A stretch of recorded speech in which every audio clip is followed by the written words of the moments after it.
Niini kabuntagon gi sugo ta sa Ginoo, si Ginoong Hesukristo nga nag-ingon, kung nahigugma kamo kanako, tumana ninyo ang akong sugo. Maigsoon, nasayod ko nga kamo, ikaw ug ako, nahigugma ta sa Dios. Given na, mao bitaw na ata karon. Pero kining ikaduha, kung nahigugma ta, ato kunong tumanon ang iyang sugo. Hantod asa nato kaya tumanon ang sugo sa Ginoo. Asa ang limit niini sa mga suguon ta sa atong mga lidere sa iglesia, or sa atong mama ug papa, or sa atong panggobyerno. Kining tanan sa tinuod lang na may limit ang pagtuman niini. Naabitaw joke sa una ni Kuan, na joke sa una nga sa youth ba, nga Bishop, isa ra gyud nga sugo nga dili na ko tumanon nimo.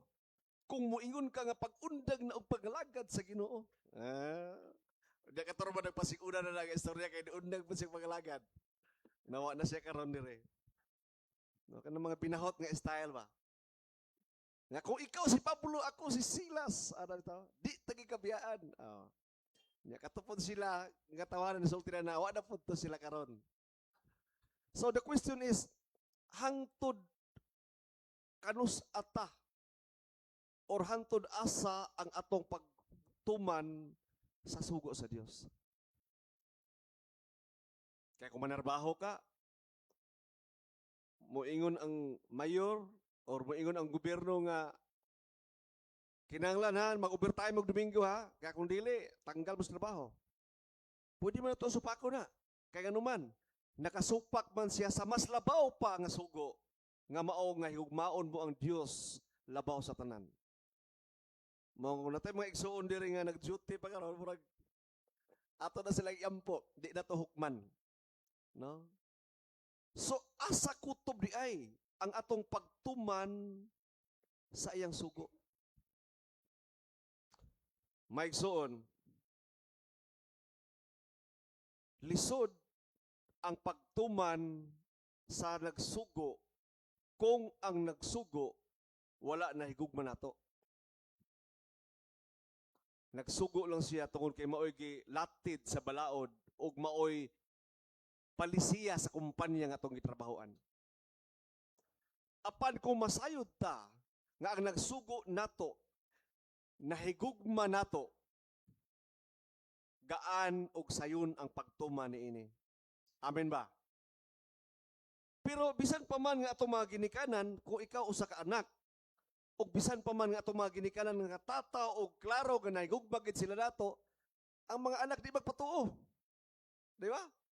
Gahay magyapog ulo, suguo lagi. Tungod kay ang kining mga anak na anay tendency sila nga mag-abusar sa gugma.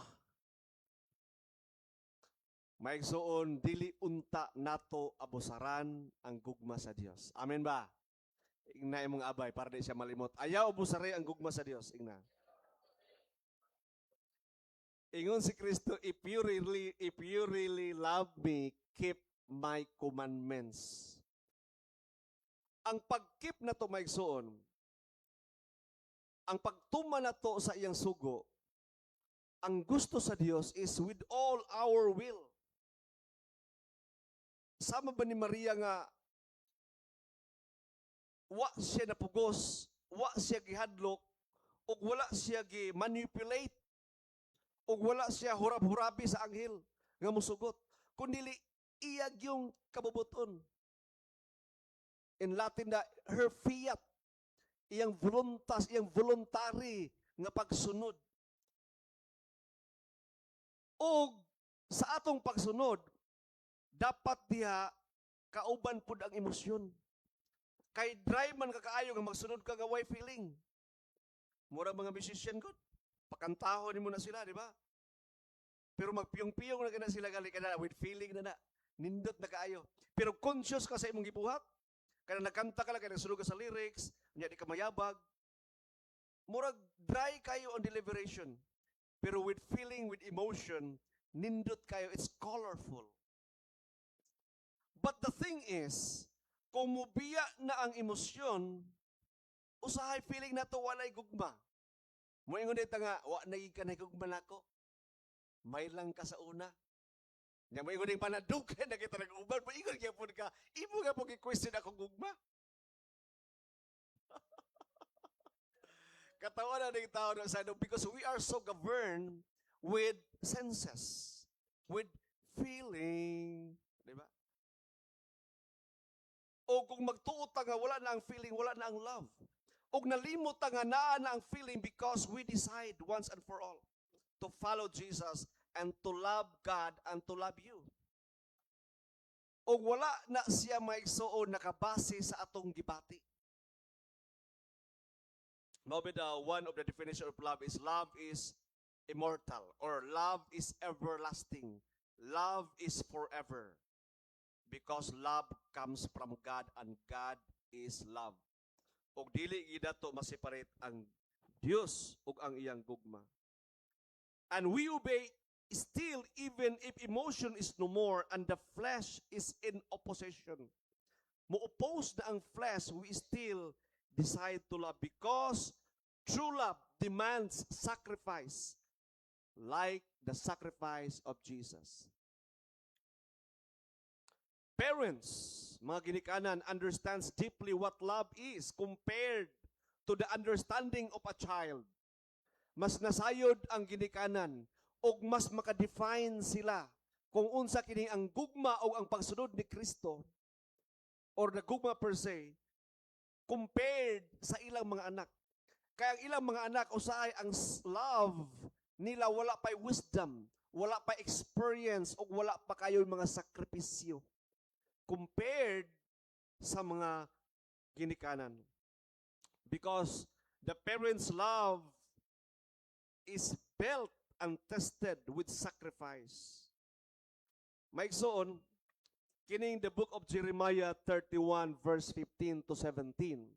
Naghisgot kini mahitungod sa hilak ni Rachel ngadto sa Dios tungod kay ang iyang mga anak nga mao ang entire nation of Israel, kay si Rachel magud nahimo man siyang asawa ni Jacob.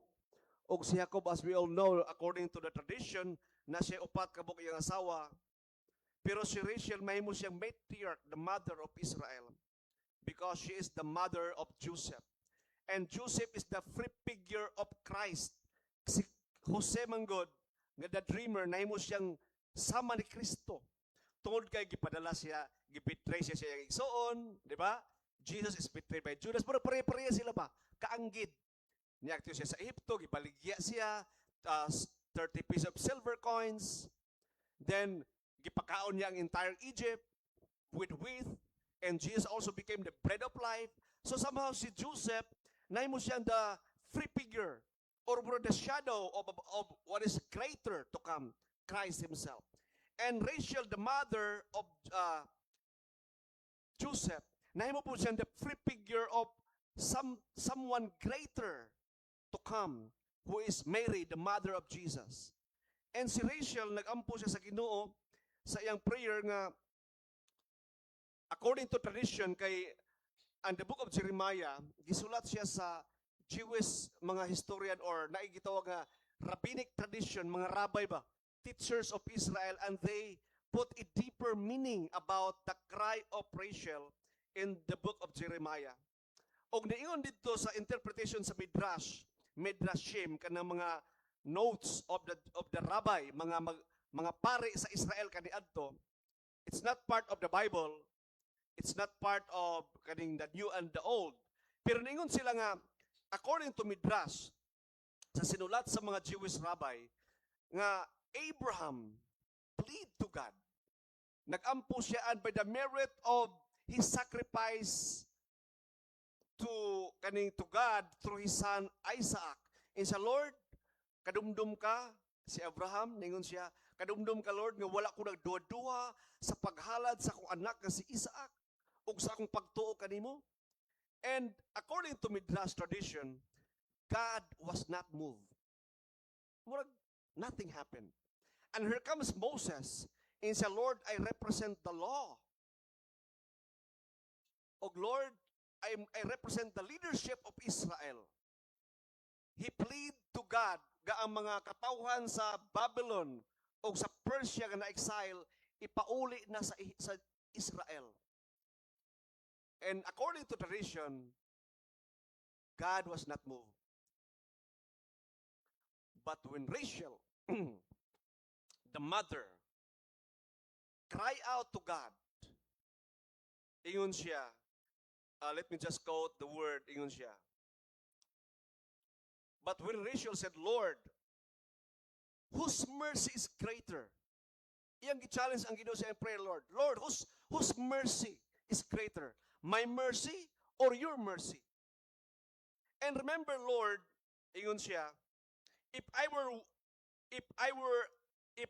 a mere woman of flesh, could endure jealousy and sorrow for another.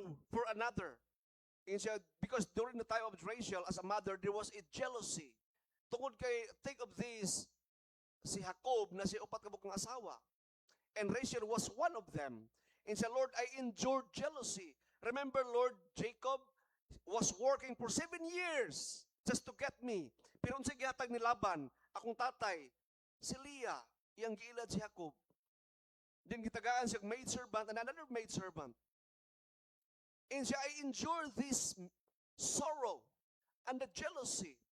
And I gave birth to the nation of Israel. And when God heard and see the authenticity of the mother's pain in giving labor to a son, to a child, God was moved. And God answered the prayer of Rachel. God was not moved with Abraham. God was not moved with Moses. But God was moved with the request of the mother. That is why Rachel, if you go to Israel, outskirts of kaning gawas siya sa Bethlehem ba, katong birthplace ni Jesus Christ, south part of Jerusalem, makita nimo nga nasa shrine o nasa statue. And the people from exile, gikan sila sa exile, they will see Rachel buried near the road, the place dalan.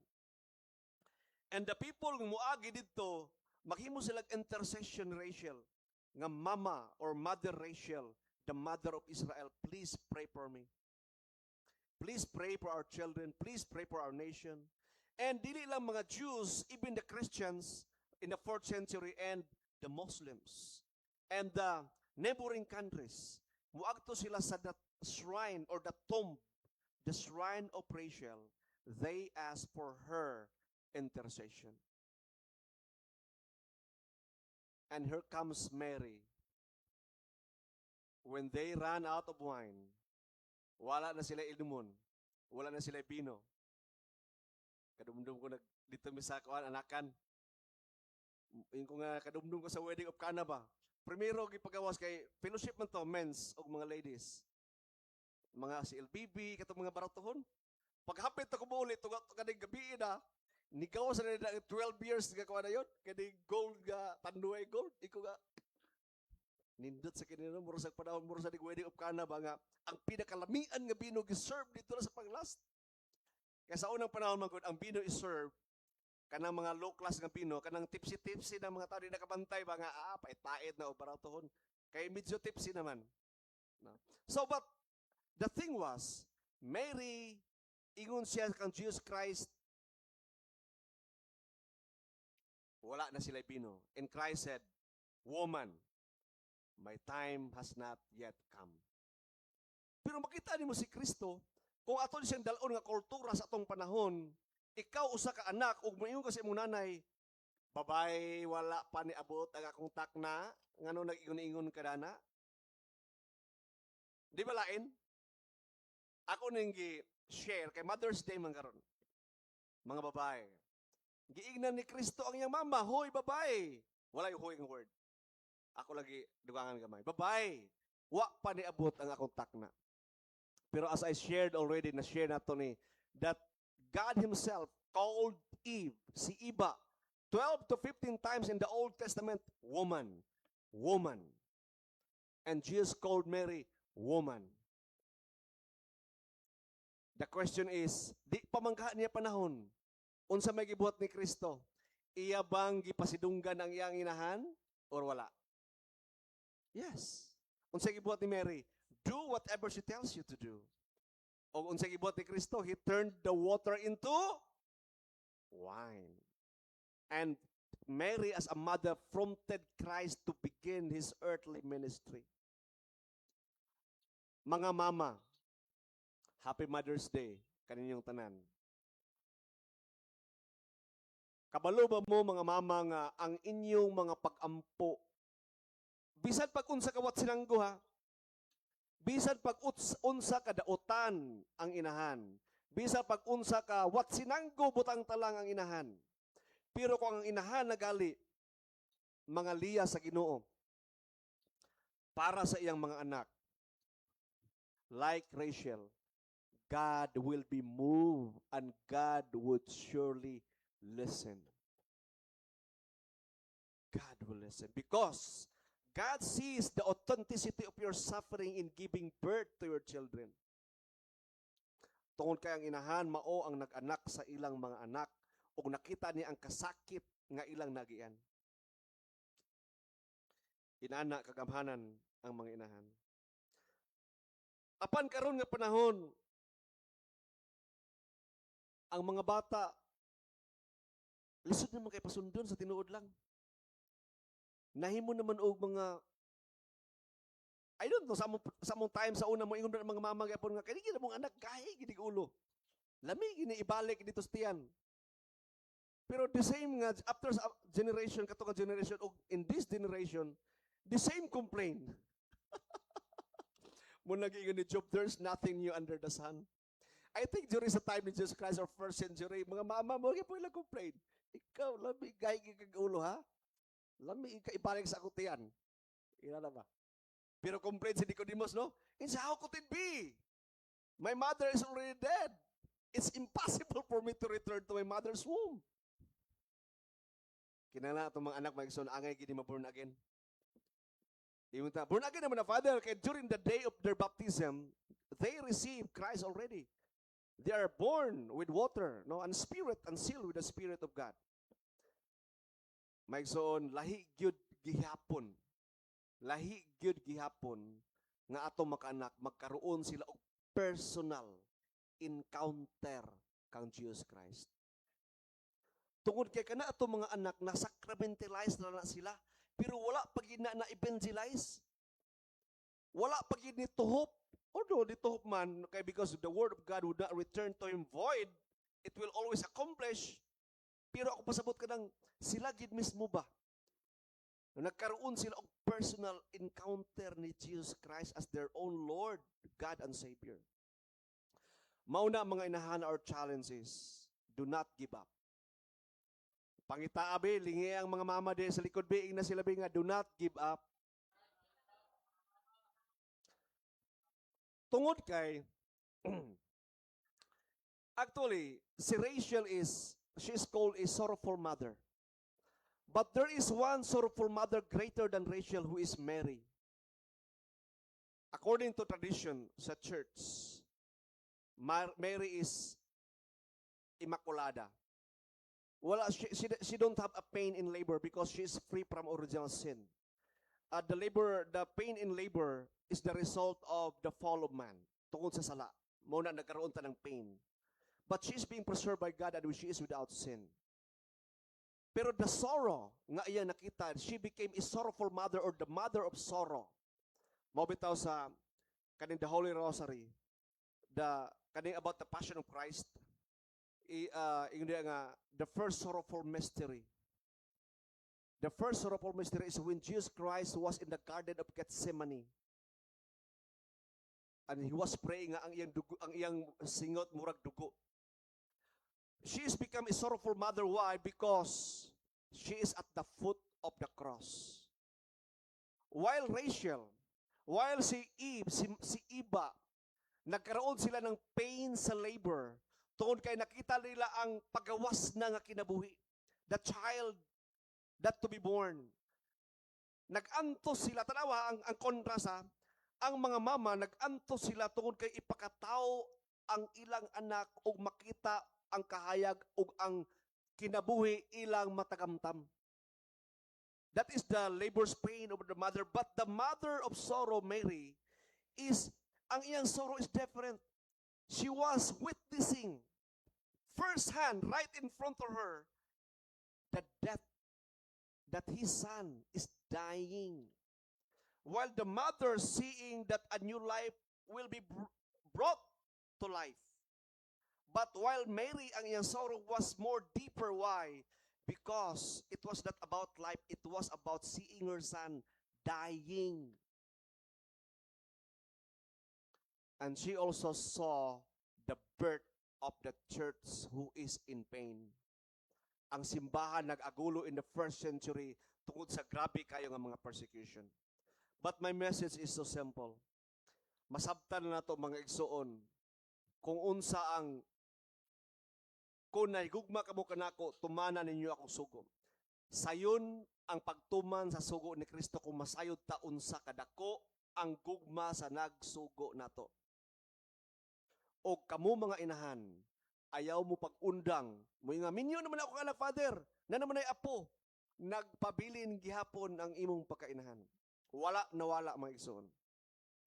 Your prayer is still powerful. Amen. So, happy Mother's Day. O please, manindog ng tanan. Please stand.